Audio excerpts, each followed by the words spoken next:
ٹھکانہ اللہ رب العزت نے فرما دیا وہ جہنم ہونے والا ہے۔ اور انسان اپنی زندگی میں چاہے کتنے بھی گناہ کرے، یاد رکھیے اللہ کی رحمت سے کبھی مایوس نہ ہو۔ یقیناً آج کا میرا عنوان توبہ اور استغفار نہیں ہے، توبہ استغفار میں نے ایک تفصیلی بیان دیا، آپ اس کو دیکھ سکتے ہیں نیٹ پر اور DVD کی شکل میں۔ آج میرا عنوان ہے وہ اعمال جو گناہوں کو دھو دیتے ہیں۔ توبہ اور استغفار ایک الگ چیز ہے، وہ کرنے سے تو اللہ سب کچھ معاف کرتا ہے، لیکن ایسے بھی کچھ اعمال اللہ کے رسول صلی اللہ علیہ وسلم نے اور اللہ نے بتائے ہیں جو اعمال کرنے سے ہمارے گناہ دھل جاتے ہیں۔ آئیے ان اعمال کو میں ایک کے بعد ایک آپ کے سامنے رکھوں گا۔ ایسے کم و بیش 25 اعمال آج میں آپ کے سامنے رکھوں گا، 25، جس میں رسول اکرم صلی اللہ علیہ وسلم نے بہت زیادہ تعداد میں کیے گئے گناہ معاف کرنے کی بات کی، کچھ لمیٹڈ گناہ معافی کی بات ہوئی، اور کچھ گنتی کے گناہ معافی کی بات ہوئی کہ 100 گناہ یا اس طرح سے۔ تو میں آج آپ کے سامنے رکھوں گا، اور آخر میں ایک 26واں ایک عمل ایسا رکھوں گا جو عمل ویسے ساری انسانیت کے لیے ہے، وہ مسلمانوں کے لیے نہیں، یاد رکھے، لیکن باقی مسلمانوں سے ہٹ کے دوسرے انسانوں کے لیے اگر وہ لوگ وہ عمل کریں گے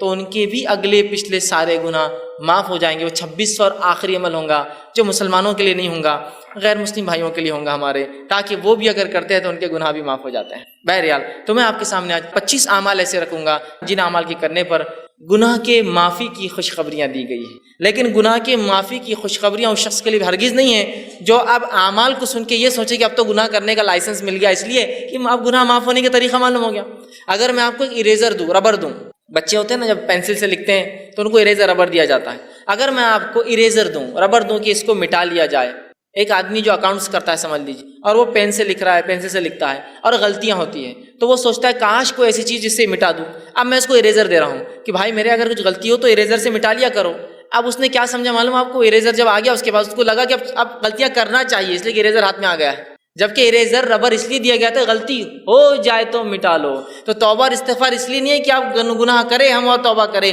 وہ اس لیے کہ غلطیاں ہو جائے تو ہم توبہ کریں، معصیت ہو جائے تو آج جو عمل میں رکھوں گا ان کا مقصد بھی ہے جو ہو جاتے ہیں انسان ہونے کے ناطے اس کو کیسے مٹایا جائے ان گناہوں کو۔ آئیے سب سے پہلا عمل قرآن سے کچھ 5 عمل رکھوں گا اور 20 باتیں جو حدیث سے میں رکھوں گا جو میں ملتی ہے۔ پہلا عمل جو ہم کو کرنا ہے جو گناہوں کو مٹا دیتا ہے، جس کے تعلق سے اللہ رب العزت نے قرآن نے فرمایا ہے، اور وہ سورہ جو ہے انفال سورہ نمبر 8 آیت نمبر 20 میں اللہ نے فرمایا اور کہا ہے، وہ ہے اللہ کا تقوی اختیار کرنا۔ اللہ کا تقوی اختیار کرنا ایک ایسا عمل ہے جس سے اللہ رب العزت چاہے انسان کتنے ہی گناہ کرے ان گناہوں کو دھو دیتا ہے، گناہوں کو مٹا دیتا ہے، گناہوں کو صاف کر دیتا ہے۔ اللہ رب العزت فرماتا ہے سورہ انفال سورہ نمبر 8 آیت نمبر 20 کے اندر کہتا ہے، یا ایھا الذین آمنوا ان تتقوا اللہ یجعل لکم فرقانا ویکفر عنکم سیئاتکم ویغفر لکم واللہ ذو الفضل العظیم۔ دیکھیے اللہ رب العزت نے کیا فرمایا اور کہا، یا ایھا الذین آمنوا، اے وہ لوگوں جو ایمان لائے ہو، تم اگر اللہ کا تقوی ڈر اختیار کرو گے، اللہ کا پاس و لحاظ اختیار کرو گے تو ہم تمہیں ایک فرق کرنے والی چیز عطا کریں گے، فرقان عطا کریں گے، فرق کرنے والی چیز عطا کریں گے۔ وَيُكَفِّرْ عَنْكُمْ سَيِّئَاتِكُمْ، اور تم سے تمہارے گناہوں کو معاف کر دیں گے۔ وَيَغْفِرْ لَكُمْ، اور تمہاری مغفرت کر دیں گے۔ وَاللَّهُ ذُو الْفَضْلِ الْعَظِيمِ، اور اللہ بہت بڑے فضل کا مالک ہے۔ تو دیکھیے جو تقوی اختیار کرتا ہے، اللہ کا تقوی کا معنی ہوتا ہے پاس و لحاظ رکھنا، عام معنی ڈر ترجمہ ہوتا ہے، لیکن پاس و لحاظ رکھنا بھی ایک معنی ہے کہ جس رب نے مجھے پیدا کیا اس کا پاس و لحاظ رکھوں، اس کا خیال۔ جیسے کہ آپ سواری میں سوار ہیں، بس میں سوار ہیں، ایک بوڑھا آدمی آتا ہے تو آپ اس کو اپنی جگہ دیتے، کیوں؟ اس کی عمر کا پاس و لحاظ رکھتے ہیں آپ۔ تو اسی طرح اللہ کا تقوی معنی میرے رب نے مجھے پیدا کیا، اس کا میں پاس و لحاظ رکھوں، اور جو وہ کہتا ہے وہ کروں، جس سے روکتا ہے اس سے رکوں۔ تو کہا جو اللہ کا ڈر اختیار کرے گا، ایمان والو تم اگر اللہ کا ڈر اختیار کرو تو میں تمہیں ایک فرقان، فرق کرنے والی چیز عطا کروں گا، اور تمہارے گناہوں کو معاف کر دوں گا، اور جو ہے تمہاری مغفرت کر دوں گا، اور اللہ جو ہے بڑے فضل کا مالک ہے، اللہ رب العزت نے بیان کی۔ تو اس چیز کو ہمیں سمجھنے کی بے انتہا ضرورت ہے۔ اللہ کے تقوی کی بہت بہت بہت بڑی اہمیت یاد رکھی شریعت، جو کہ آج ہم بھول چکے، یاد رکھیے بھول چکے۔ تقوی کے اتنے فائدے ہیں، اتنے فائدے ہیں۔ ویسے آج کا عنوان چونکہ وہ اعمال ہے جو گناہوں کو مٹا دیتے ہیں، اس لیے میں دوسرے فائدے نہیں رکھ رہا ہوں۔ اتنے فائدے اسی کو انتہائی تقوی اختیار کرنے کے، لیکن افسوس کی بات ہے اللہ کا تقوی آج بہت کم ہمیں نظر آتا ہے، اس لیے کہ جس کے پاس اللہ کا تقوی ہو وہ ہر گناہ سے پہلے سوچتا ہے کہ میرے رب کو مجھے جواب دینا ہے، اس کا پاس و لحاظ رکھوں اور میں ان گناہوں سے اپنی نفس کو بچاؤں۔ اور جس کے پاس تقوی نہیں ہوتا، ہم دیکھتے ہیں وہ جانوروں سی اور من مانی زندگی دنیا میں گزارتا ہے۔ دوسری جگہ سورہ طلاق سورہ نمبر 65 آیت نمبر 4 اور 5 میں اللہ فرماتا ہے، کہتا ہے وَمَن يَتَّقِ اللَّهَ يَجْعَل لَّهُ مِنْ أَمْرِهِ يُسْرًا، جو اللہ کا تقوی اختیار کرتے ہیں ہم اس کے کام میں آسانیاں کر دیتے ہیں۔ آگے فرمائیں امری یسر ذالک امر اللہ انزلہ الیکم ومن یتق اللہ یکفر عنہ سیئاتہ ویعظم لہ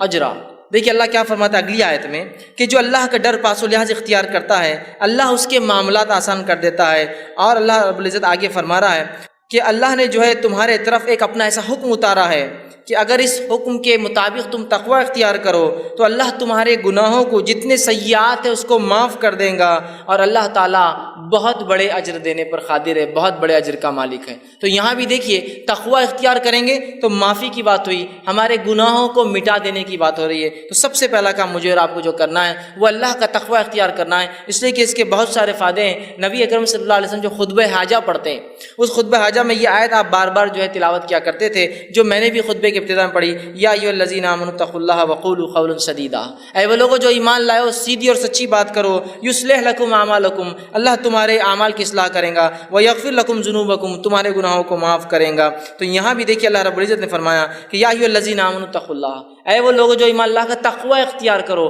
اگر تقوی اختیار کرو گے تو تمہارے اعمال کی اصلاح کریں گا، ویغفر لکم ذنوبکم، تمہارے گناہوں کو بھی معاف کر دیں گا۔ تو یہ بے انتہا ہمارے لیے ضروری ہے کہ ہم اللہ کا تقوی اختیار کریں اگر ہم چاہتے ہیں کہ اللہ ہمارے گناہوں کو معاف کرے۔ دوسرا عمل ہمیں جو کرنا ہے جو قرآن سے ملتا ہے، جس کی اختیار کرنے سے انشاءاللہ ہمارے گناہ دھل جائیں گے، معاف ہو جائیں گے، مٹا دیے جائیں گے، اللہ انہیں بخش دیں گا، اپنی رحمت سے انہیں ختم کر دیں گا، وہ عمل ہے اطاعت رسول صلی اللہ علیہ وسلم۔ نبی اکرم صلی اللہ علیہ وسلم کی اطاعت سارے زندگی کے ہر شعبے میں، پیدائش سے لے کر موت تک، لمیٹڈ ایڈیشن نہیں۔ ہمارے پاس سنت کی بات، اتباع سنت کی بات بہت مختصر ہوتی ہے، کبھی کبھار ہوتی ہے نا، بہت مختصر۔ کب جب جھگڑا ہو جائے تو چل رہا حدیث میں کیا آتا ہے چلو دیکھیں گے، عام اس میں نہیں، جب تک جھگڑا نہیں چلنے دو جو چل رہا ہے معاملہ ہے نا۔ یہ بڑی اہم چیز ہے زندگی کے ہر شعبے میں، ہر شعبے میں، کہ ہماری پیدائش کتاب و سنت کے مطابق، ہمارے جو ہے موت کتاب و سنت کے مطابق، ہمارے نکاح کتاب و سنت کے مطابق، ہمارے معاملات کتاب و سنت کے مطابق، ہمارا لین دین کتاب و سنت کے مطابق، ہمارے اخلاق کتاب و سنت کے مطابق، ہمارا اٹھنا، سب چیزیں نبی اکرم صلی اللہ علیہ وسلم کے مطابق ہو۔ یہ نہیں کہ بس زندگی کے مخصوص شعبہ میں تو اختیار کر لیے باقی میں وہی معاملہ چل رہا ہے۔ اطاعت رسول صلی اللہ علیہ وسلم کا نتیجہ یہ ہے، سورہ آل عمران سورہ نمبر 3 آیت نمبر 31 میں اللہ نے فرمایا، جو خطبے میں نے آیت تلاوت کی، قل ان کنتم تحبون اللہ فاتبعونی یحببکم اللہ ویغفر لکم ذنوبکم واللہ غفور رحیم۔ اے نبی کہہ دیجئے، قل ان کنتم تحبون اللہ، اگر تم اس کا دعویٰ کرتے ہو کہ تم اللہ سے محبت کرتے ہو، فاتبعونی، تو تمہیں، اے نبی کہہ دیجئے لوگوں سے، اگر تم دعویٰ کرتے ہو اللہ کی جو ہے محبت کا، تو میری اتباع کے سوا کوئی چارہ نہیں ہے۔ نبی کو کہا جا رہا ہے کہو وَيَغْفِرْ لَكُمْ ذُنُوبَكُمْ، اور جو نبی کی اتباع کریں گا اللہ اس کے گناہوں کو معاف کر دیں گا، واللہ غفور الرحیم، اللہ بہت زیادہ بخشنے والا اور رحم کرنے والا ہے۔ تو یہاں دیکھیے بات واضح ہو رہی ہے، اور ایسی کئی آیتیں ہیں، سینکڑوں آیتیں قرآن میں، کہ نبی کی اتباع کرنے والے کے گناہ معاف ہو جاتے ہیں، اور نبی کی موجودگی میں تیز آواز سے بات کرنا بھی اعمال کو برباد کرنے کے لیے اور جہنم میں جانے کے لیے کافی ہوتا ہے۔ دونوں ہی باتیں یاد رکھیں، نبی کی اتباع گناہوں کو معاف کر دیتی ہے، اور نبی کی نافرمانی اس حد تک کہ نبی کے موجودگی میں تیز آواز سے بات کرنا بھی انسان کے جو ہے گناہوں کو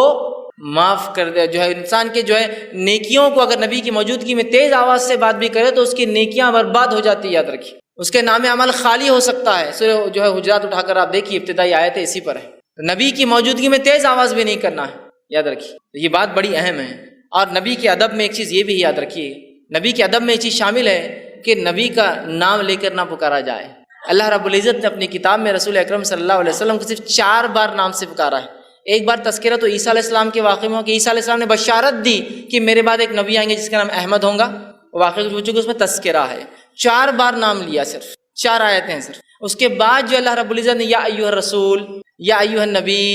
یا مدثر، یا مزمل، ہے نا، نام لیا، ادب ہے۔ ان لوگوں کو غور سے سننا چاہیے جو دھڑلے سے چلا کر یا محمد یا محمد، پتہ نہیں کتنی بار بول رہے ہیں، یہ ادب ہے نبی کا،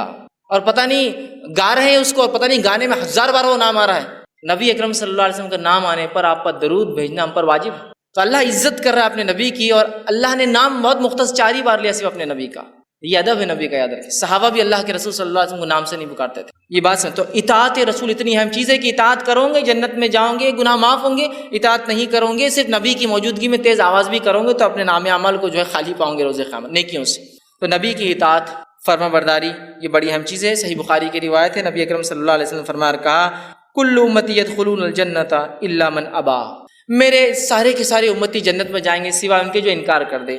سوال ہوا، پوچھا گیا قیل من ابا یا رسول اللہ، اے اللہ کے رسول صلی اللہ علیہ وسلم کون انکار کریں گا جنت میں جانے سے؟ فرمایا قال من اطانی دخل الجنہ، جس نے میری اطاعت کی وہ جنت میں جائیں گا، ومن عصانی فقط ابا، جس نے میری نافرمانی کی اس نے خود جنت سے انکار کر دیا دنیا کے اندر۔ بڑی اہم باتیں یاد رکھیے، تو ہم اطاعت رسول کو اپنے اوپر لازم جان لیں اور ہر زندگی کے شعبے میں یاد رکھیں۔ تیسرا وہ کام جس کے کرنے سے انشاءاللہ اللہ ہمارے گناہوں کو معاف کرے گا، ہم کو پاک کر دے گا، صاف کر دے گا، وہ ہے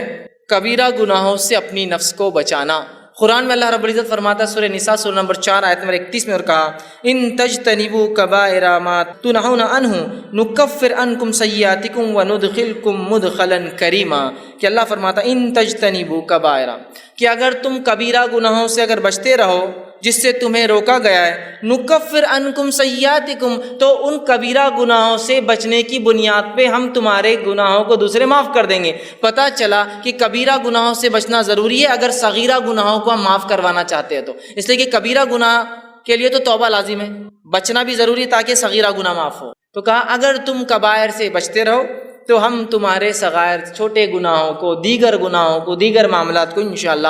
معاف کر دیں گے۔ تو یہاں کہا کہ اگر تم بچتے رہو کبائر سے جس سے روکا گیا تو ہم معاف کر دیں گے، تم سے ہٹا دیں گے سیئاتکم تمہارے گناہوں کو، فرمایا وندخلکم مدخلا کریما، اور عزت کی جگہ مطلب جنت میں تمہیں ہم داخل کر دیں گے۔ تو ہمیں اگر اللہ سے ہم چاہتے ہیں کہ ہمارا صغیرہ گناہ معاف ہو تو کبیرہ گناہوں سے ہمیں اپنے آپ کو بچانا ہے۔ صحیح مسلم کی روایت ہے، ابو ہریرہ رضی اللہ عنہ حدیث کے راوی فرماتے ہیں، غور سے سنیے، آپ نے فرمایا 5 نمازیں جمعہ سے لے کر جمعہ تک اور رمضان سے لے کر رمضان تک، مطلب ایک نماز سے دوسری نماز، ایک جمعہ سے دوسرا جمعہ، ایک رمضان سے دوسرے رمضان تک، آپ فرما رہے ہیں رمضان المبارک تک اپنے درمیانی گناہ جو وقفے میں ہوتے ہیں ان کو معاف کروا دیتے ہیں۔ ایک نماز سے دوسری نماز کی جو گناہ ہوتا ہے وہ معاف کروا دیتی ہے۔ ایک جمعہ سے دوسرا جمعہ آدمی جب تک پڑھتا ہے تو وہ جمعہ سے جمعہ تک ایک آنے والا جمعہ پچھلے گناہوں کو معاف کر دیتا ہے، اور ایک رمضان سے اگلے رمضان آنے تک جب انسان اس میں اچھے عمل کرتا ہے تو اللہ اس کے گناہوں کو سال بھر کے مطلب ڈیلی، ویکلی اور ایئرلی گناہ کیسے معاف ہوتے بتایا جا رہا، نماز سے نماز، جمعہ سے جمعہ، رمضان سے رمضان۔ تو آپ نے فرمایا گناہ معاف ہو جاتے ہیں، مطلب یہ معاف کروا دیتے ہیں۔ معاف کرنے والے نہیں، گناہوں کو دور کرنے والے اعمال ہیں، بس شرط ہے کہ اب یہ تینوں کب ورک کریں گے، کنڈیشن اپلائیڈ۔ نماز سے نماز کب گناہوں کو معاف کروائیں گی، جمعہ سے جمعہ کب گناہوں کو معاف کروائیں گا، رمضان سے رمضان کب گناہ معاف ہوں گے؟ آپ نے فرمایا بس شرط ہے کہ، کنڈیشن اپلائیڈ ہے کہ کبیرہ گناہوں سے بچتا رہے۔ ہوں گے بچنا ضروری ہے، نہیں ہوں گے تو پھر انسان کہاں بچیں گے ہم؟ بچنا ضروری ہے۔ میں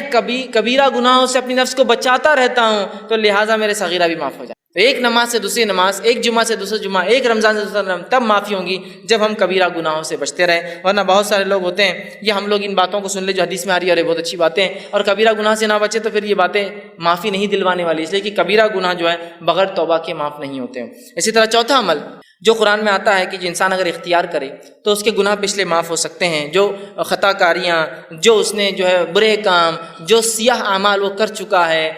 جس سے اس کی زندگی پہ دھبے لگے ہیں، اور وہ اگر آخرت میں چلا جائے اس کا رب معاف نہ کرے تو وہ جہنم میں جائیں گا، وہ ہے سچائی کو اختیار کرنا، صدق کو اختیار کرنا، سچ کو اختیار کرنا۔ اس لیے کہ اللہ رب العزت نے سچ اختیار کرنے کے فائدے جو بتائے اس میں سے ایک فائدہ یہ ہے کہ گناہ کو معاف کر دیتا ہے۔ اللہ رب العزت قرآن میں یوں فرماتا ہے، اور سورہ جو زمر کی آیت ہے، سورہ نمبر جو 39 اور اس آیت نمبر 34 اور 35 میں اللہ نے کہا فرمایا والذی جاء بالصدق وصدق به اولئک هم المتقون، کہ اللہ نے فرمایا کہا اور جو لوگ سچے دین لائے اور جو سچائی کو جانے اس پر عمل کرے یہی لوگ نیکوکار ہے، پارسا ہے، صاف ستھرے لوگ ہیں۔ لہم ما یشاؤون عند ربہم ذلک جزاء المحسنین، اور ان کے رب کے پاس وہ جو چاہیں گے ان کو وہ دیا جائیں گا، یہ محسنین کے لیے، نیک کرنے والوں کا بدلہ ہے۔ لیکفر اللہ عنہم اسوأ الذی عملوا، اور ان کو جو وہ چاہیں گے وہ ملیں گا، اور اللہ ان سے معاف کر دے گا جو گناہ ہوتے ہیں، جو اعمال میں انہوں نے کیے ہیں۔ وَيَجْزِيَهُمْ أَجْرُهُمْ بِأَحْسَنِ الَّذِي كَانُوا يَعْمَلُونَ، اور ان کو گناہ معاف کر دے گا، ان کو نیکیاں دے دے گا، اور جو ہے ان کو ایک بہت بہترین اور نیک بدلہ اس کا عطا فرمائیں گا۔ تو یہاں دیکھیے اس آیت میں جو صدق کو، سچائی کو اختیار کرتے ہیں، اور الَّذِي جَاءَ بِالصِّدْقِ، سچ کو اختیار کیا، سچ کے مطابق زندگی گزارا، دین اسلام کو اختیار کیا، دین کے مطابق زندگی گزارا، تو اس کا بدلہ یہ ہے کہ اس کے تمام گناہ اللہ معاف کر دیتا ہے، بخش دیتا ہے۔ یاد رکھیے سچائی کے بڑے فائدے یاد رکھیے، اور ہم تمام لوگ جو اگر سچائی کو اختیار کرتے ہیں تو انشاءاللہ عزیز ہمارے گناہ معاف ہو جاتے ہیں۔ صحیح بخاری کی روایت ہے، عبداللہ ابن مسعود رضی اللہ عنہ حدیث کے راوی فرماتے اور کہتے ہیں، نبی اکرم صلی اللہ علیہ وسلم نے فرمایا کہا،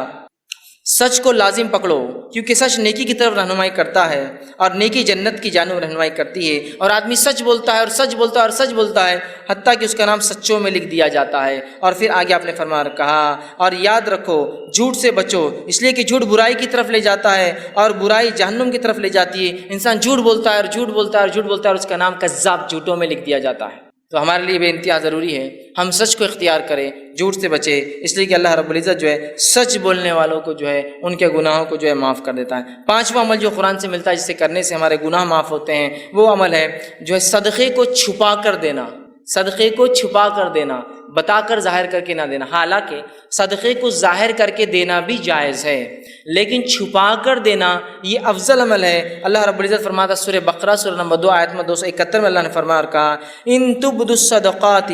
فنعما ہی وان تخفوها وتؤتوها الفقراء فهو خیر لکم ویکفر عنکم من سیئاتکم واللہ بما تعملون خبیر۔ اللہ فرماتا ہے اگر تم اپنے صدقات کو ظاہر کر کے دو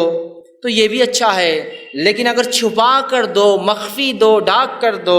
تو یہ تمہارے لیے زیادہ خیر ہے۔ جو تم فقیروں کو چھپا کر دو یہ تمہارے لیے زیادہ بہتر ہے۔ اللہ اس صدقے کی برکت سے تمہارے گناہوں کو معاف کر دے گا،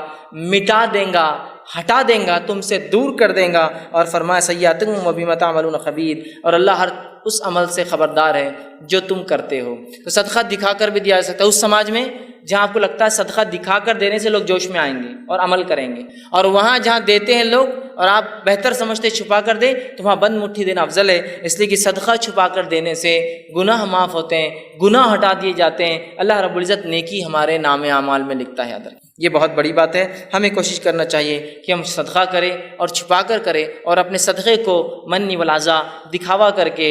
جتلا کر، بار بار یاد دلا کر کہ ہم نے تمہیں صدقہ دیا تھا، ہم برباد نہ کریں۔ آئیے چھٹا عمل جو ہم کو ملتا ہے قرآن سے، جس کے کرنے سے ہمارے گناہ معاف ہو سکتے ہیں، اللہ مٹا دیں گا، وہ ہے اللہ سے جو ہے ڈرنا، اور بغیر دیکھے ڈرنا۔ چونکہ ہم نے اللہ کو دیکھا نہیں ہے، اس کے بعد بھی اس کی اگر کوئی شخص خشیت اختیار کرتا ہے، ڈر اختیار کرتا ہے، اللہ گناہ معاف کرتا ہے۔ یہ بات کو اللہ رب العزت سورہ ملک سورہ نمبر 66 آیت نمبر 12 میں فرما کہا، ان الذین یخشون ربهم بالغیب لهم مغفرۃ واجرا کبیر۔ اللہ نے فرمایا یقیناً جو لوگ اپنے رب سے بغیر دیکھے ڈرتے ہیں، خشیت اختیار کرتے ہیں، ان کے لیے اپنے رب کی طرف سے گناہوں کی معافی، مغفرت ہے، اور بہت بڑا اجر آخرت میں ایسے لوگوں کے لیے رکھا جائے گا جو بغیر دیکھے اپنے رب سے ڈر کر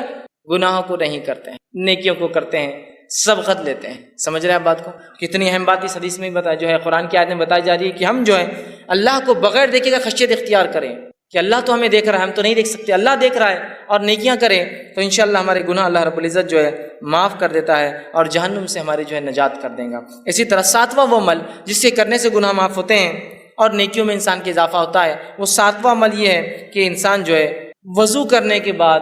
2 رکعت نماز پڑھے۔ بڑا اہم عمل ہے، بہت چھوٹا سا عمل بھی، اور اتنی فضیلت ہے اس کی۔ صحیح بخاری کی روایت ہے، آپ صلی اللہ علیہ وسلم نے فرمایا اور کہا، حدیث کے الفاظ دیکھیے ایسے ہیں کہ آپ صلی اللہ علیہ وسلم کے تعلق سے عثمان رضی اللہ فرماتے ہیں، اور ان کے غلام اس حدیث کو روایت کرتے ہیں جن کا نام حمران تھا، وہ کہتے ہیں کہ عثمان ابن عفان رضی اللہ عنہ نے ایک مرتبہ وضو کا پانی منگوایا، میں نے وضو کا پانی لایا، آپ نے وضو کو اچھی طرح کیا، پہلے اپنے ہاتھوں کو 3 بار دھویا، پھر جو ہے کلی کی اور ناک میں پانی 3 بار لیا، پھر چہرے کو 3 بار دھویا، پھر سیدھے ہاتھ کو کونیوں تک اچھے سے 3 بار دھویا، پھر الٹے ہاتھ کو کونیوں تک 3 بار اچھے سے دھویا، پھر سر کا مسح کیا، کانوں کا خلال کیا، اور اس کے بعد اپنے دونوں پیر، سیدھے پیر الٹے پیر کو ٹخنے تک دھوئے، اور اس کے بعد فرمایا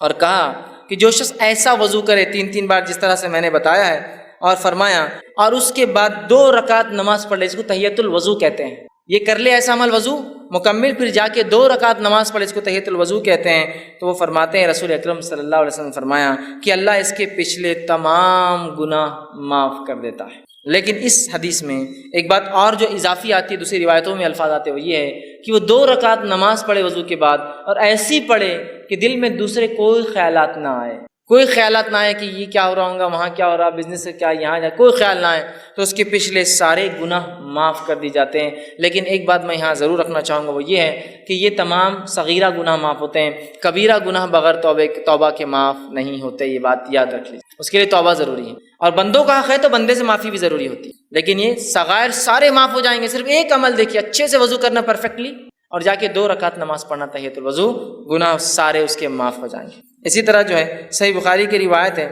جو حضرت عثمان رضی اللہ عنہ جب وضو کر چکے تو کہنے لگے کہ تم کو ایک حدیث سناتا ہوں، مطلب انہوں نے وضو کیا اور حدیث سنائی دوسرے لوگوں کو، اور کہا رسول اکرم صلی اللہ علیہ وسلم نے جو ہے میرے سامنے ایسا وضو کیا، اور کہا جو شخص اچھے سے اس طرح سے وضو کرے، اور پوری حدیث ان کو سنائی، اور اچھی طرح وضو کرنے کے بعد 2 رکعت نماز پڑھے، تو اس نے جتنے گناہ کیے ہوں گے اس نماز کی وجہ سے دوسری نماز تک، مطلب ایک نماز سے دوسری نماز تک وہ سارے گناہ بھی معاف۔ مطلب ایک انسان نے وضو کیا، وضو کرنے کے بعد ایک نماز پڑھی، سمجھ لیجیے تحیۃ الوضو نہیں، ایک نماز پڑھی، اگر یہ نماز کے بعد پھر دوسری بار وہ مسجد میں آتا ہے، پھر اچھے سے وضو کرتا ہے اور نماز پڑھتا ہے، تو یہ نماز سے وہ نماز تک بھی اس سے گناہ معاف ہو جاتے ہیں، اور اوپر والی روایت میں تھا کہ سارے گناہ معاف ہو جاتے ہیں۔ تو دیکھیے کتنی بڑی باتیں بتائی جا رہی ہے صرف وضو کر کے اچھے سے نماز پڑھنے پر۔ 8واں پوائنٹ جس کے کرنے سے 8ویں بات جس سے حدیث میں آتا ہے کہ گناہ معاف ہو سکتے ہیں، وہ یہ ہے کہ نماز کے لیے اچھے سے وضو کرنا۔ جہاں وضو کے بعد نماز پڑھنا گناہ کو معاف کرتا ہے، وہیں اپنی ذات سے وضو کرنا بھی گناہوں کو معاف کرتا ہے، یاد رکھیے۔ جہاں اچھے سے وضو کر کے نماز پڑھنا ثواب دیتا ہے،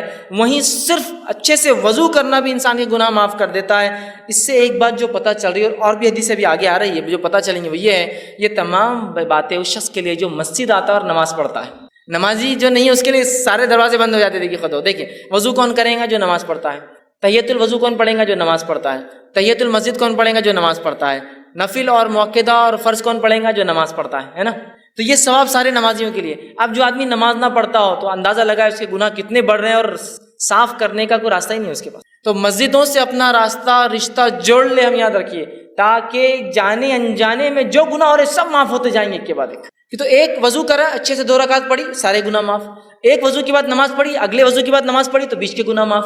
ساری باتیں تو نمازیوں کے تعلق سے ہی آ رہی ہیں۔ آئیے وضو خود کرنے سے بھی گناہ معاف ہو جاتے ہیں، اللہ رب العزت گناہوں کو معاف کرتا ہے۔ صحیح مسلم کی روایت ہے، رسول اکرم صلی اللہ علیہ وسلم کے تعلق سے ابو ہریرہ رضی اللہ عنہ فرماتے اور کہتے ہیں، کیا میں تمہاری رہنمائی نہ کروں ایسے کاموں پر جن کی وجہ سے اللہ تعالیٰ تمہارے گناہوں کو مٹا دے؟ اللہ کے رسول نے فرمایا، کیا تمہاری رہنمائی کروں میں، گائیڈنس کروں تمہارا ایسے اعمال کی طرف جن کے کرنے سے اللہ تمہارے گناہوں کو مٹا دیں گا، اور ان کے درجات بھی بلند کریں گا، تمہارے مقامات بھی بلند کریں گا؟ اور لوگوں نے کہا اللہ کے رسول صلی اللہ علیہ وسلم کیوں نہیں، آپ ذرا بتائیے۔ تو آپ صلی اللہ علیہ وسلم فرمایا اور کہا، وضو کا پورا کرنا جو ہے سختی اور تکلیف میں، وضو کو اچھے سے کرنا کمپلیٹ۔ سختی اور تکلیف سے مراد سردی کے دن ہے، پانی ٹھنڈا ہے، گرمی کے دن ہے، پانی گرم آ رہا ہے، اوپر ٹھنڈا گرم ہو چکا ہے دن بھر میں، ہے نا، ہوتا ہے نا۔ تو سردی اور گرمی میں، چونکہ ہم جس علاقے میں ہوتے ہیں ہم کو گرمی کا وضو نہیں معلوم، سردی کا وضو معلوم، صرف تکلیف دہ ہوتا ہے بہت۔ گرمی کا وضو بھی اگر آپ کو دیکھنا ہے تو آپ کبھی دیکھ سکتے ہیں۔ ایک مرتبہ میرا راجستھان کا سفر ہوا پروگرامز کے سلسلے میں، وہاں میں گیا، ایک مقام پہ اترا تو صاحب مجھ سے کہنے لگے، آپ کیا غسل لیں گے؟ تو میں نے کہا ہاں، بہت سفر میں تھکان ہو گئی، بڑا پسینہ، گرمی تھی۔ تو کہا بیٹے برف کی سیل ڈال دو وہ بکیٹ کے اندر جا کر۔ وہ پریشان ہوں گے، برف کی سیل بکیٹ میں کیوں ڈال دو؟ اور واقعی میں انہوں نے اچھا کیا تھا، برف کی سیل ڈالی تھی بکیٹ میں، ورنہ وہ پانی اتنا گرم تھا کہ آپ ہاتھ بھی نہیں لگا سکتے اس کو، چونکہ گرمی کی وجہ سے وہاں سردی میں جتنا ٹھنڈا ہوتا ہے تو گرمی میں پانی اتنا 50 ڈگری 60 ڈگری تک چلا جاتا ہے گرم۔ آپ اسے نہ وضو کر سکتے ہیں نہ اسے نہا سکتے ہیں۔ تو یہاں آپ نے فرمایا تکلیف اور مشقت میں، چاہے سردی کی وجہ سے ہو چاہے گرمی کی وجہ سے ہو، اچھا وضو کرتا ہے، پرفیکٹ وضو۔ یا ایک معنی یہ بھی ہو سکتا ہے بیمار ہے، بہت مشکل ہوتی ہے کچھ حصوں پہ کرنا، پھر بھی وہ اچھے سے کرتا ہے، رک کر انتظار کر کے۔ یا ایک معنی یہ بھی ہو سکتا ہے معذور ہے، بہت تکلیف ہوتی ہے کہ پھر بھی اچھے سے وضو کرتا ہے اپنے رب کو راضی کرنے کے لیے۔ تو کہا تکلیف میں، حدیث کے الفاظ سے تکلیف ہے، باقی سردی کی ہو سکتی ہے، گرمی کی ہو سکتی ہے، معذوری کی ہو سکتی ہے، بیماری کی ہو سکتی ہے، اور مسجد کی طرف جو ہے اپنے قدم بڑھاتا ہے جاتا ہے۔ تو آپ نے فرمایا اور کہا قدموں کی جو ہے کثرت ہونا اور ایک نماز کے بعد دوسری نماز کا انتظار کرنا، جو ہے یہ فرمایا کہ جو شخص اچھے سے وضو کرے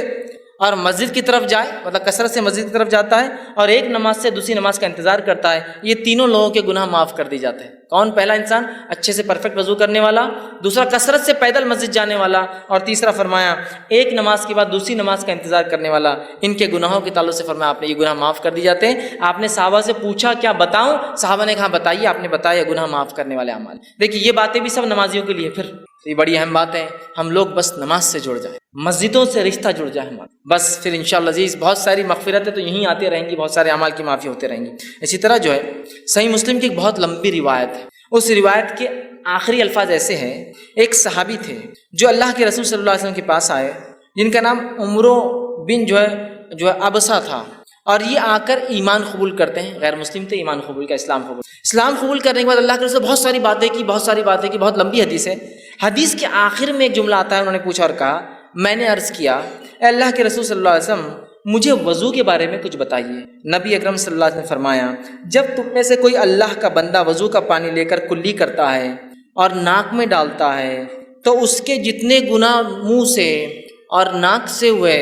سارے معاف کر دیے جاتے ہیں۔ تم میں سے کوئی شخص جب وضو کرتا ہے، کلی کرتا ہے، ناک صاف کرتا ہے تو منہ سے ہونے والے اور ناک سے ہونے والے گناہ جو ہے اس کے نتنیوں سے ہونے والے گناہ سب جھڑ جاتے ہیں۔ پھر جب وہ منہ دھوتا ہے جیسے اللہ نے اسے حکم دیا ہے تو چہرے کے سارے گناہ اس کے دھل جاتے ہیں، ٹپک جاتے ہیں، جھڑ جاتے ہیں۔ پھر اپنے ہاتھوں کو جب کونیوں تک دھوتا ہے تو کونیوں تک دھونے سے جو پانی ٹپکتا ہے سارے گناہ ہاتھوں کے جھڑ جاتے ہیں۔ پھر اس کے بعد آپ نے فرمایا کونیوں تک دھوتا ہے تو گناہ اس کے ہاتھوں سے جو ہے انگلیوں کے پور کے راستے سے سارے گناہ جھڑ جاتے ہیں۔ پھر جب سر کا مسح کرتا ہے تو سر اور بالوں سے ہونے والے تمام گناہ جو پانی نترتا ہے اس سے ختم ہو جاتے ہیں۔ پھر جب پیر دھوتا ہے اور انگلیوں کا خلال کرتا ہے تو پیر سے ہونے والے تمام گناہ جو ہے اس میں ختم ہو جاتے ہیں۔ تو دیکھیے وضو کے بعد نماز ہی نہیں، خالی وضو کرنا بھی سارے گناہوں کو معاف کر دیتا ہے۔ تو ہم کوشش کریں اپنے وضو کو ہم پرفیکٹلی کریں۔ آئیے اس کے آگے بڑھتے ہیں۔ نواں وہ کام جسے کرنے سے ہمارے گناہ معاف ہو جاتے ہیں وہ ہے سورۃ الفاتحہ جب نماز میں پڑھی جاتی ہے تو اس کے بعد آمین کا کہنا۔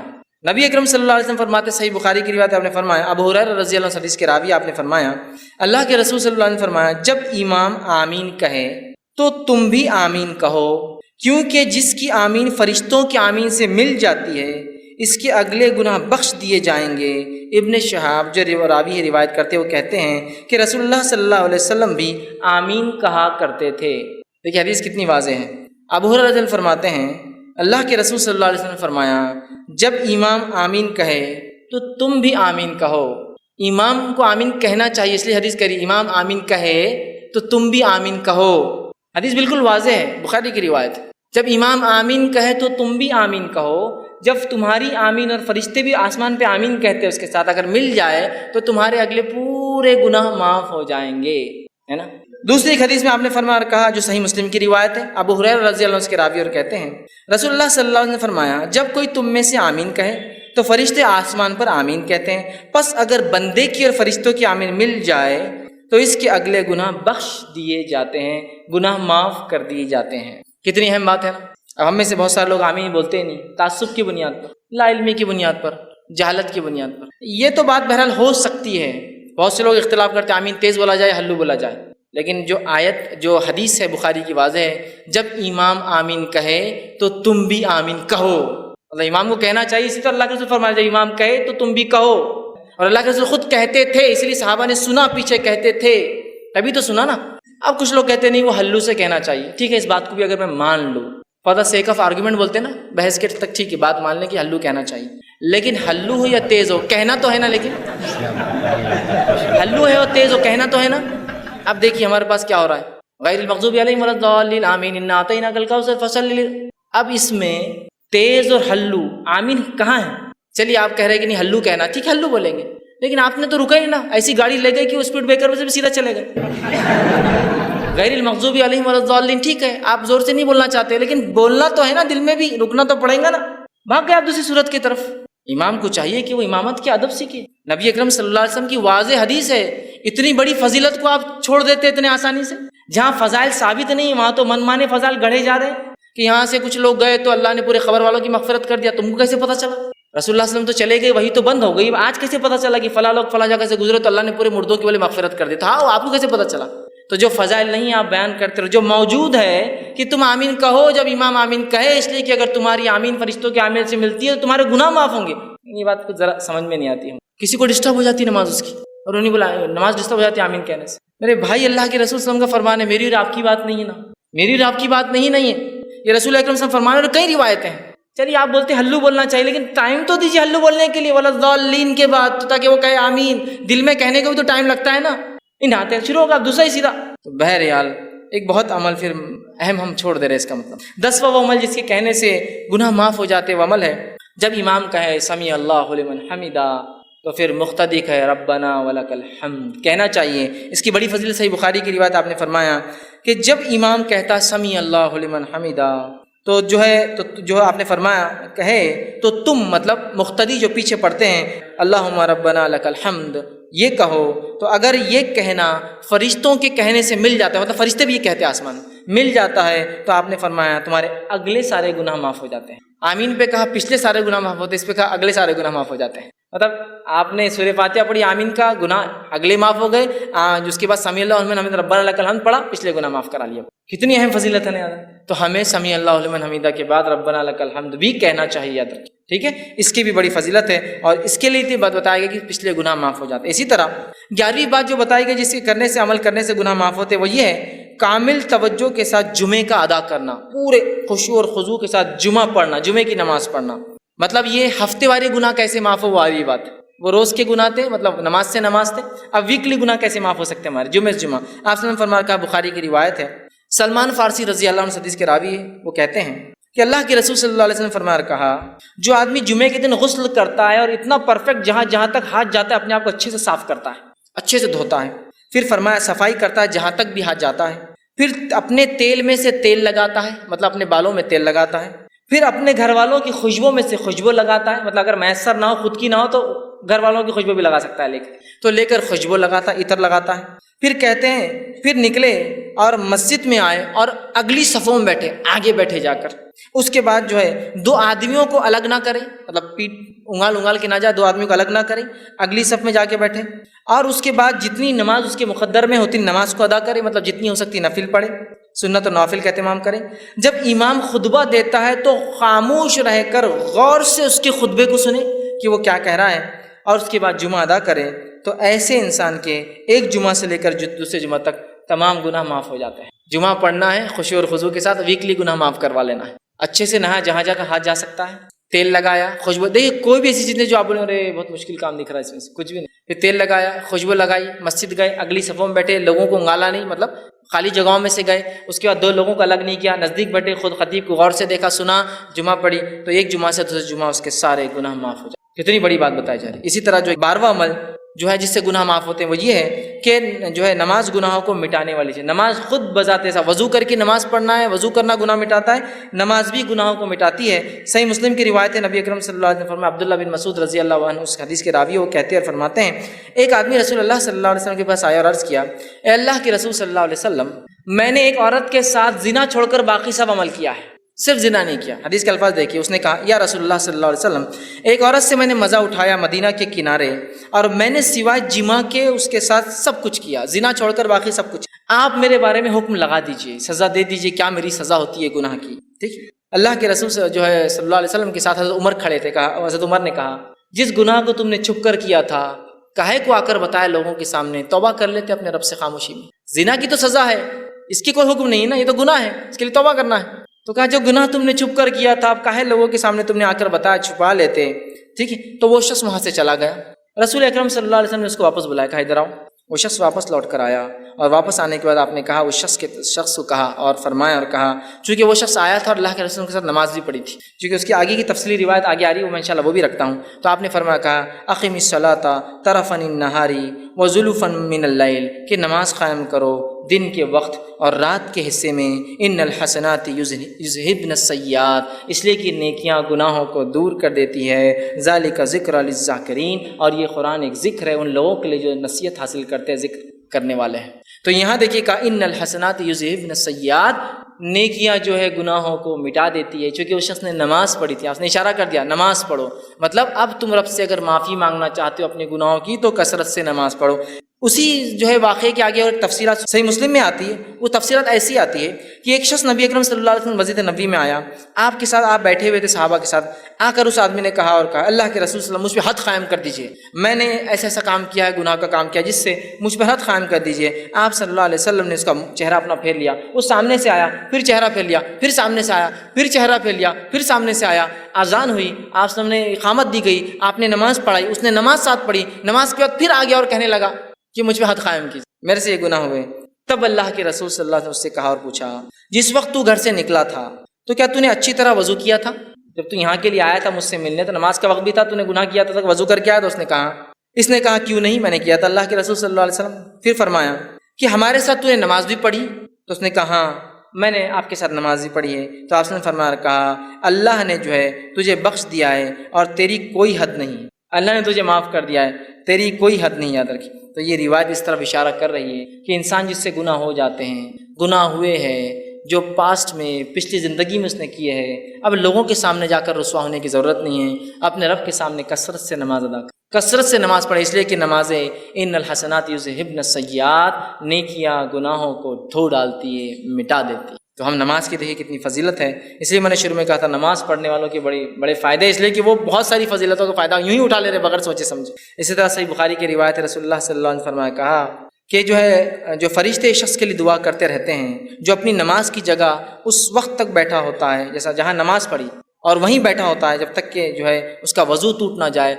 فرشتے اس کے لیے مغفرت کی دعا کرتے ہیں، اللہ اس کو معاف کر، اس کو بخش دے، اس پر رحم کر۔ جب کوئی وضو کرتا ہے، مسجد آتا ہے، نماز پڑھتا ہے اور جس جگہ نماز پڑھی وہیں بیٹھا ذکر کر رہا ہے، اذکار کر رہا ہے، تب جب تک وہ وضو میں رہتا ہے تب تک فرشتے اللہ کے دعا کرتے ہیں، اللہ اسے معاف کر، اس پر رحم کر، اس کی مغفرت کر، اس کو بخش دے۔ نماز پڑھنا ایک بہت بڑا عمل ہے، یاد رکھیے اس کو ہم کریں، یہ معاف کر۔ اسی طرح 13واں وہ عمل جس کے کرنے سے اللہ سبحانہ تعالیٰ ہمارے گناہوں کو معاف کرتا ہے، وہ یہ ہے، اتنا آسان عمل ہے کہ جس کی کوئی انتہا نہیں، یاد رکھیے اس عمل کی۔ اور نبی اکرم صلی اللہ علیہ وسلم نے اس عمل کے تعلق سے ہمیں بتایا، صحیح بخاری کی روایت ہے، حدیث کے الفاظ دیکھیے اس طرح سے، بخاری کی روایت آپ نے فرمایا، ابو ہریرہ اس کے راوی اور وہ کہتے ہیں رسول اللہ صلی اللہ علیہ وسلم نے فرمایا اور کہا جو شخص دن میں 100 مرتبہ سبحان اللہ و بحمدہ کہتا ہے، جو شخص دن میں 100 مرتبہ سبحان اللہ و بحمدہ کہتا ہے، اس کے گناہ مٹا دیے جاتے ہیں، خواہ سمندر کی جھاگ کے برابر ہو۔ صرف 100 مرتبہ کیا پڑھتا ہے؟ سبحان اللہ و بحمدہ، اپنے رب کی پاکی جو شخص 100 مرتبہ دن میں سے بیان کرتا ہے اس کے تمام گناہ معاف کر دی جاتے ہیں، حتیٰ کہ اگر وہ گناہ سمندر کی جھاگ کے برابر بھی ہو۔ یہ تمام باتیں صغائر کے تعلق سے، صغیرہ گناہوں کے کتنے بھی ہو، سبحان اللہ و بحمدہ 100 مرتبہ پڑھے، گناہ معاف۔ صحیح بخاری کی دوسری روایت اس میں ابو ہریرہ رضی اللہ عنہ فرماتے اللہ کے رسول صلی اللہ علیہ وسلم فرمایا اور کہا، اور آپ نے فرمایا 2 کلمے ایسے ہیں جو رحمان کو بڑے پیارے ہیں، زبان پر بہت ہلکے ہیں اور میزان میں بہت بھاری پڑیں گے، سبحان اللہ و بحمدہ و سبحان اللہ العظیم۔ تو یہاں پہلی روایت میں کہا سبحان اللہ و بحمدہ، جو شخص 100 مرتبہ پڑھتا ہے اگر اس کی برائیاں گناہ سمندر کے جھاگ کے برابر بھی ہو تو یہ اس کو مٹا دیتا ہے۔ تو ہم کوشش کریں کثرت سے اس ذکر کو کریں۔ 100 مرتبہ میں سمجھتا ہوں بہت آسان ہے، ہر نماز کے بعد 20 باندھ لے تو 100 ہو جاتے 5 نمازوں کے، بہرحال کوئی چاہے تو ایک ساتھ بھی پڑھ سکتا ہے۔ اسی طرح جو ہے 14واں وہ عمل 14 جو ہے وہ عمل جسے کرنے سے گناہ مٹ جاتے ہیں، اس عمل کے تعلق سے آپ نے فرمایا، اور وہ عمل ہے جسے 100 گناہ معاف ہو جاتے ہیں، 100 سنس معاف ہو جاتے ہیں۔ وہ کیا ہے؟ ابو ہریرہ رضی اللہ عنہ فرماتے، صحیح بخاری کی روایت، آپ نے فرمایا اور کہا جو شخص لا الہ الا اللہ وحدہ لا شریک لہ لہ الملک ولہ الحمد وہو علی کل شیء قدیر، ایک دن میں 100 بار کہتا ہے لا الہ الا اللہ وحدہ لا شریک لہ لہ الملک ولہ الحمد وہو علی کل شیء قدیر، عام زبان میں اس کو چوتھا کلمہ بولتے ہیں۔ جو شخص اس کو 100 مرتبہ پڑھتا ہے تو آپ نے فرمایا اس کا ثواب کیا ہے؟ 10 گردن آزاد کرنے کا ثواب، 10 غلاموں کو آزاد کرنے کا ثواب، 100 نیکیاں لکھی جاتی، 100 اس کے بارے میں جو ہے جس کو کہیں گے گڈ ڈیڈز لکھے جاتے ہیں، نیکیاں لکھی جاتی ہیں۔ پھر فرمایا اس کی 100 نیکیاں لکھی جاتی ہے اور 100 برائیاں اس کی مٹا دی جاتی ہے، اور شیطان کے وسوسوں سے، شکنجے سے، اس کے جو ہے بہکانے سے، پھسلانے سے وہ شخص جو ہے شام تک محفوظ رہتا ہے۔ جب سے پڑھا صبح سے لے کر شام تک محفوظ رہتا ہے۔ دیکھیے کتنا آسان کلمہ ہے، اس کلمے کو جو 100 مرتبہ 10 غلام آزاد کرنے کا ثواب، 100 نیکیاں لکھ دی جاتی ہے، 100 برائیاں مٹ جاتی ہے، اور اس صبح سے لے کر شام تک شیطانی پورے حملوں سے وہ اپنے نفس کو محفوظ کر لیتا ہے۔ تو ہم کوشش کریں کثرت سے جو ہے اس کلمے کو پڑھیں، بہت آسان ہے یاد رکھیں۔ اسی طرح 15واں وہ عمل جس کے پڑھنے سے جو ہے گناہ معاف ہوتے جو حدیث میں آتا ہے وہ یہ ہے نماز کے بعد تسبیحات کا کہنا۔ نماز کے تسبیحات کہنا، صحیح مسلم کی روایت ہے، آپ صلی اللہ علیہ وسلم نے فرمایا اور کہا جو شخص ہر نماز کے 33 مرتبہ سبحان اللہ، 33 مرتبہ الحمدللہ اور 33 مرتبہ اللہ اکبر کہتا ہے، جو کہ 99 ہوتے ہیں، اور پھر 100 کہتا ہے، مطلب 100ویں بار کہتا ہے لا الہ الا اللہ وحدہ لا شریک لہ لہ الملک ولہ الحمد وہو علی کل شیء قدیر، وہ پچھلا کلمہ جو تھا، تو آپ نے فرمایا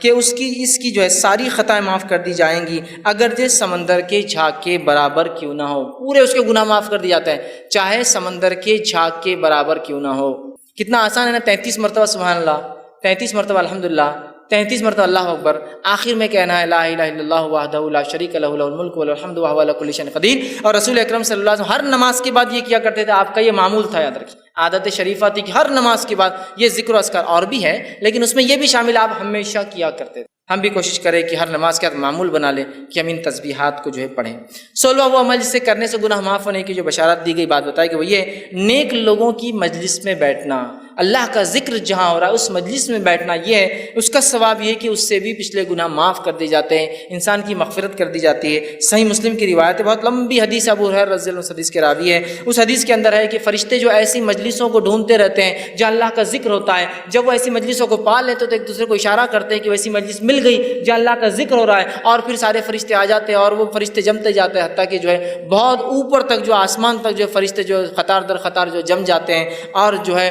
اس کے بارے میں پھر جو ہے اللہ رب العزت ان سے پوچھتا ہے، حالانکہ اللہ کو پتہ ہوتا ہے کیا ہے، تو اللہ پوچھتا ہے کہ میرے بندوں کو کیسے پایا، وہ کیا کر رہے تھے؟ تو کہا اللہ وہ جو ہے تجھ سے جنت کا سوال کر رہے تھے، اور کیا کس چیز سے پناہ مانگ رہے تھے؟ اے اللہ وہ تیرے بندے جو جمع تھے وہ جہنم سے پناہ مانگ رہے تھے۔ تو اللہ رب العزت فرشتوں کو گواہ بنا کر کہتا ہے، اے فرشتوں تم اس چیز پہ گواہ رہنا کہ میں نے ان بندوں کو جو ہے بخش دیا ہے، ان کو جو ہے معاف کر دیا۔ تو فرشتے کہتے ہیں اللہ اس مجلس میں ایک شخص ایسا تھا جو اپنے کام کے لیے آیا تھا اور آ کر بس آیا تھا یوں ہی بیٹھ گیا، تو اللہ رب العزت فرماتا ہے کہ بندو میں نے اس کو بھی معاف کر دیا، اس لیے کہ ایسی مجلس میں بیٹھنے والا بے نصیب نہیں ہو سکتا، بد نصیب نہیں ہو سکتا۔ مطلب ان مجلسوں کے فضائل دیکھیں جو اللہ کا ذکر ہوتا ہے، اور ہمارا معاملہ ہے کہ جو اللہ کا ذکر ہوتا ہے وہ مجلس سے بہت ہم کو کاٹا آتا آنکھ پہ بیٹھنے سے بہت مشکل ہوتی ہے، ارے اب جاؤ بیٹھو۔ ہاں باقی دوسری مجلسوں میں تو بلا کر میسج کر کے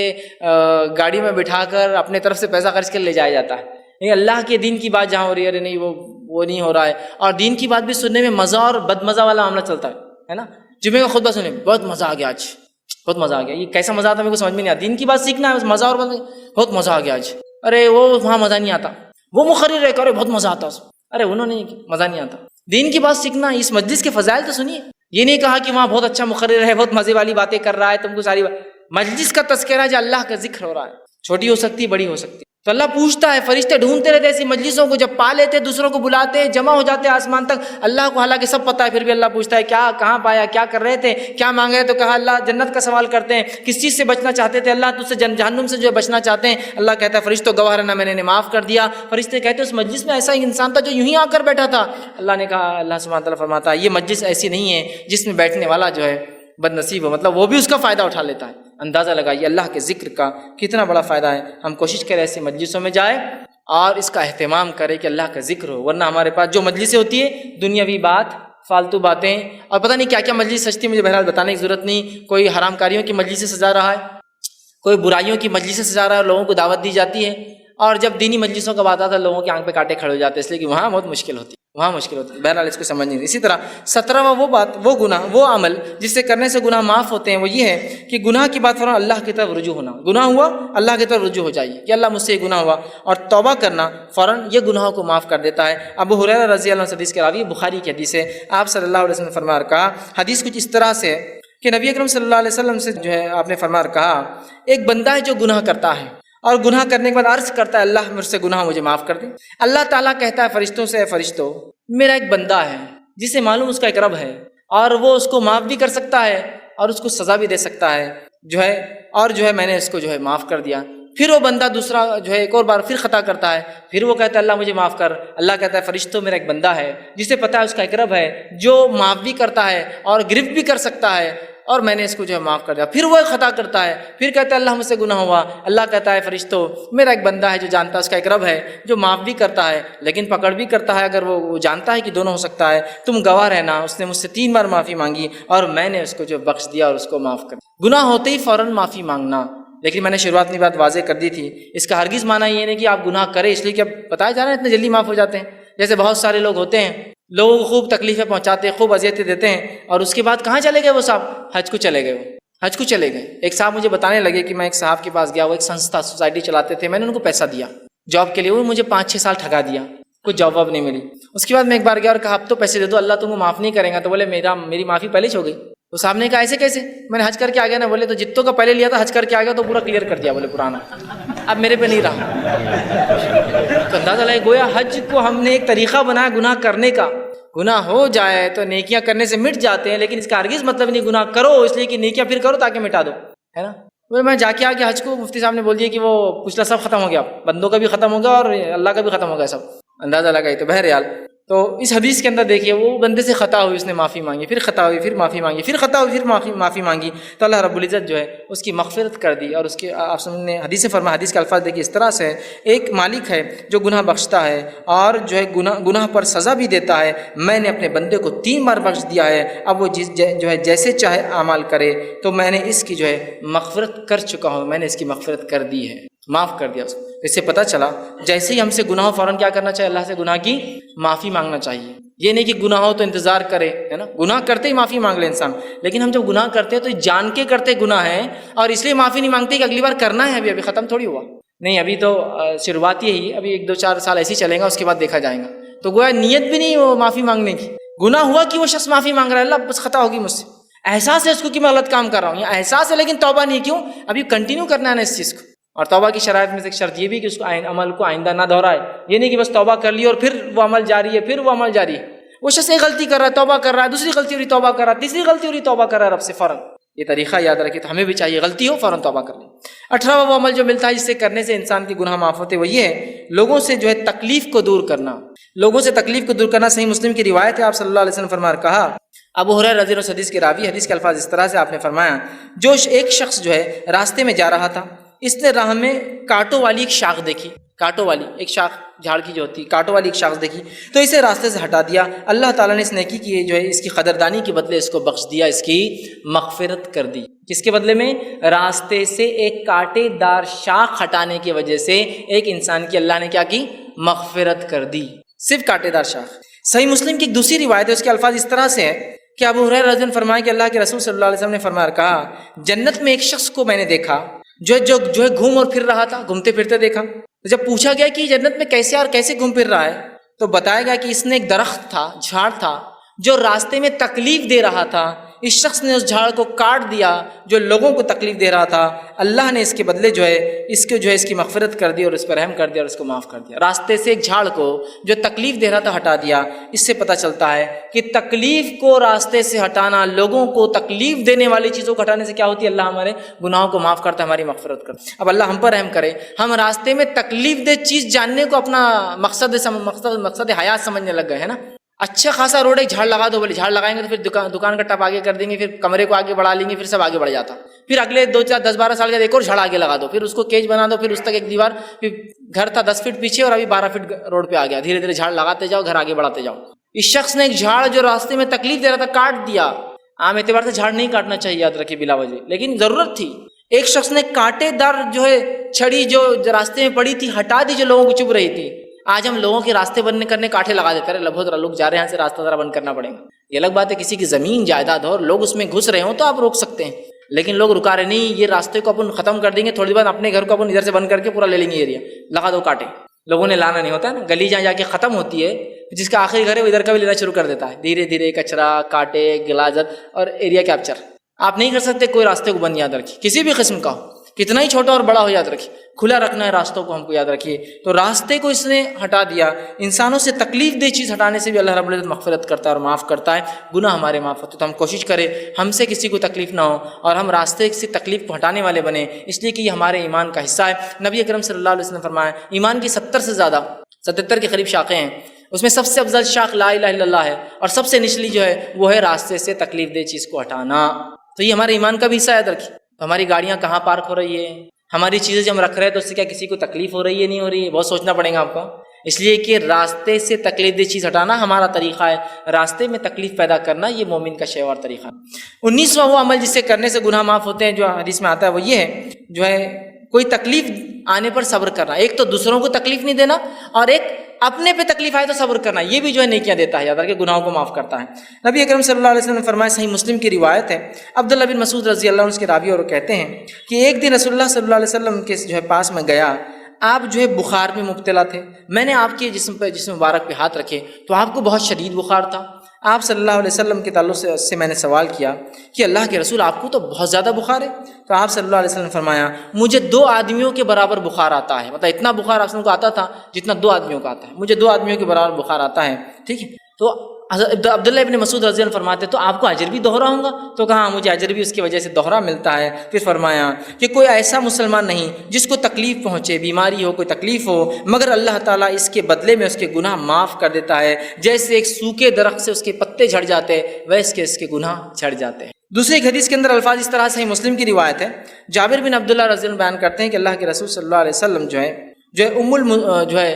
مصعب جو ہے رضی اللہ عنہ ایک صحابیہ تھے، ٹھیک، ان کے یہاں گئے، ان کو بخار آیا ہوا تھا، تو انہوں نے بخار کو برا بلا کہا، بخار کو، تو اللہ کے رسول صلی اللہ علیہ وسلم نے فرمایا کہا کہ بخار کو برا بلا مت کہو، یہ تو ابن آدم کے گناہ مٹا دیتا ہے اور آدم کے بیٹے کی خطاؤں کو یوں دور کر دیتا ہے جیسا بھٹی سے میل کچل نکل جاتا ہے نا، ویسے ہی جب انسان بخار میں ہوتا ہے تو اس کے سنس، اس کے گناہ، اس کے بیڈ ڈیڈز اس طرح دھل کے نکل جاتے ہیں،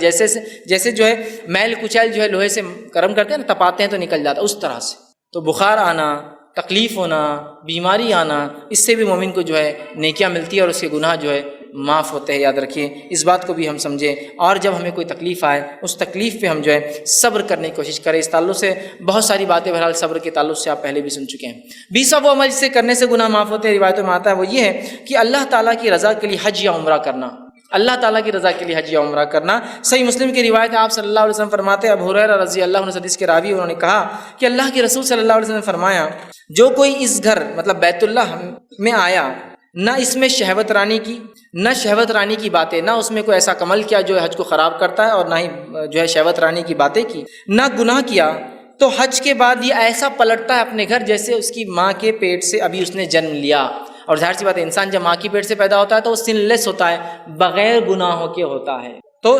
اللہ تعالیٰ کی رضا کے لیے حج اور عمرہ کرنے سے کیا ہوتا ہے، اس کے سارے گناہ انسان کے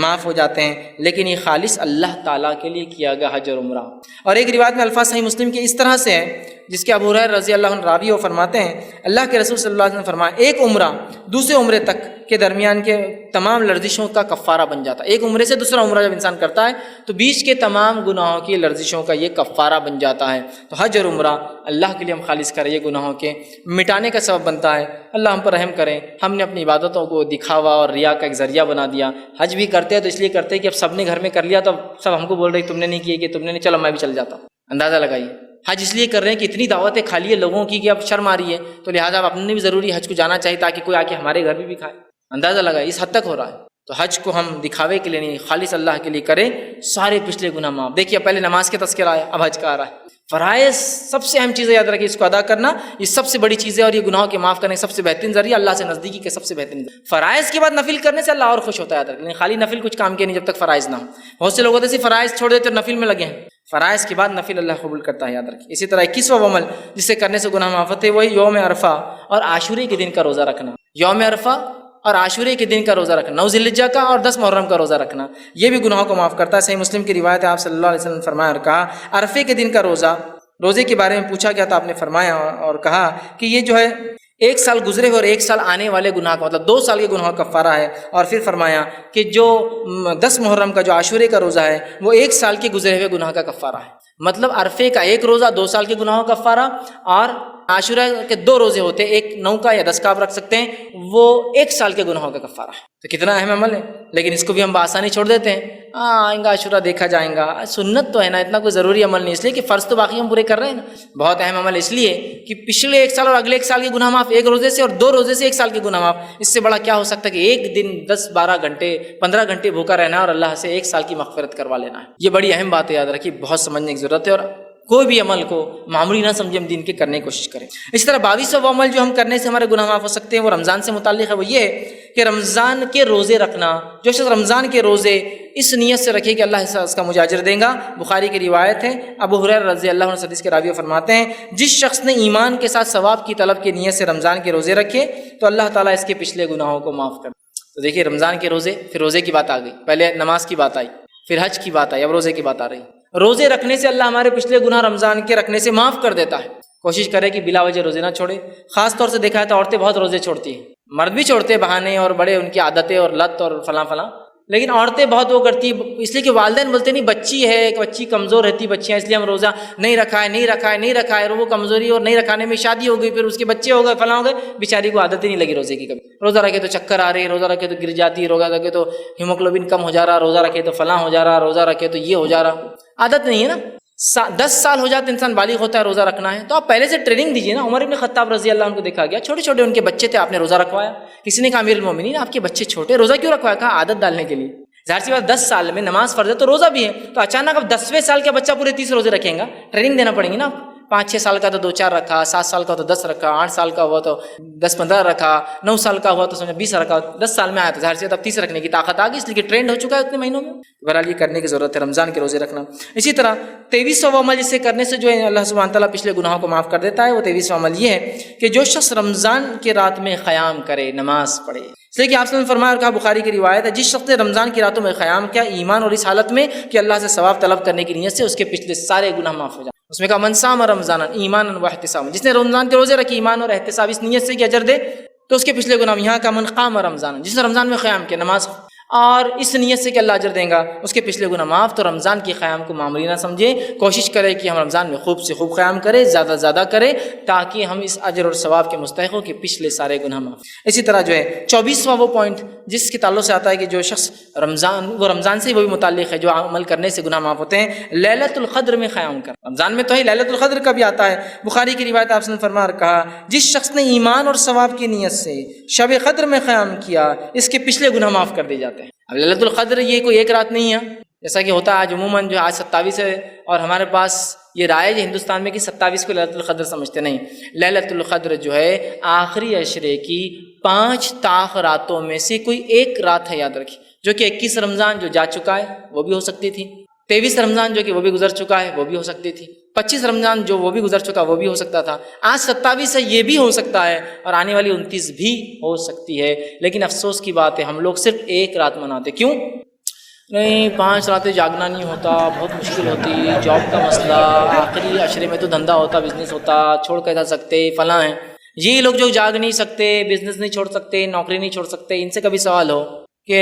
آپ کی بہن کی بھائی کی شادی کتنی راتیں جاگے؟ تو میری بہن کی شادی کا کیا پوچھ رہا، 15 راتیں جاگ کے نکالا میں۔ اچھا ماشاء اللہ۔ آپ بیمار ہوئے تو کتنی راتیں؟ ارے بیمار ہو گئے امی ہمارے ابا تو 10 راتیں 20 راتیں ہم جا کے نکالے۔ بچے کی پیدائش کے اندر میری کئی راتوں کی نیند نہیں ہوئی، تو یہ سب برداشت ہوتا ہے، لیکن دین کے لیے 5 راتیں جاگنے کو تیار نہیں، دنیا کے لیے، تکلیف کے لیے، مصیبت کے لیے، شادی کے لیے، بیاہ کے لیے، بلکہ شادی بیاہ میں تو رج جگہ بول کے ایک سسٹم ہی جو ہوتا ہے راتوں میں جاگنے کا۔ اور پھر ایک نتیجہ یہ بھی کہ ڈپلیکیٹس نائٹس اتنے بنا لیتے ہیں کہ ریئل نائٹ جب آتی ہے تو چھوڑ دیتے ہیں اس کو۔ اور اگر شب قدر کو پانا ہے اور اگر اس کو پانے کے لیے بھی کوشش کر رہے ہیں تو 5 راتوں میں سے ایک ہے، اور اس میں پھر 5 میں سے بھی کیا کرتی معلوم ہم نے؟ ایک رات کو خاص الگ کر دی، بولے وہ 27 کی 6 وہ، اور وہ بھی کیسے منا رہے ہیں؟ اس کے منانے کا بھی ڈھنگ بہرحال ایک سے ایک انداز لوگوں نے اپنائے ہوئے ہیں، اس لیے کہ بہت سے لوگوں کے تو شاید اب تک بھی نمبر نہیں لگے ہوں گے توا اسپاٹ پر، اب نمبر آئیں گا ان کا۔ عشاء کے بعد سے لائن میں کھڑے ہوں گے، کباب کی دکان پر، چکن کی دکان پر، توا اسپاٹ پر، ڈھابے پہ نمبر لگے ہوئے ہوں گے ابھی کہ ابھی مجھے کھانا، تو کیا پھر منانا ہے تو یہ طریقہ ہے اس کا، یہ کرنا ہے اس کے اندر۔ بہرحال یہ سمجھنے کی ضرورت ہے، اس لیے کہ لیلۃ القدر کی عبادت بہت ثواب دیتی ہے،